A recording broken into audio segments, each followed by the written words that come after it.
sweet as a cake.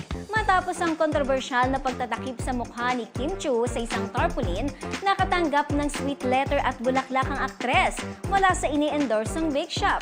Patunay na hindi nila bibitawan si Kimi sa kabila ng issue. Umaabante sa chikahan si Mildred Amistad Bacud.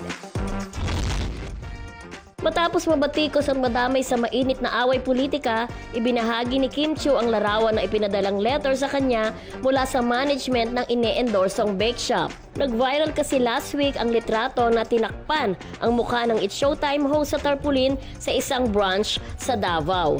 Nag-ugat yan sa misinterpretation ng ilang mga taga-suporta ni dating Pangulong Rodrigo Duterte dahil sa spill ni na Kim sa episode ng Noontime Show na may nabanggit na deserve na nataon sa kainitan ng pag-aresto sa former president.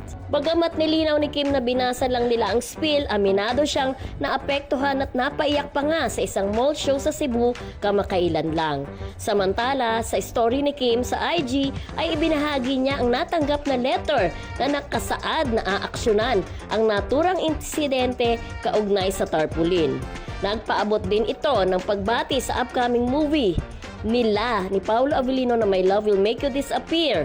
Nauna na kasing nagbanta ang ilang Duterte supporters na iboboycott nila ang movie dahil sa controversial na spill.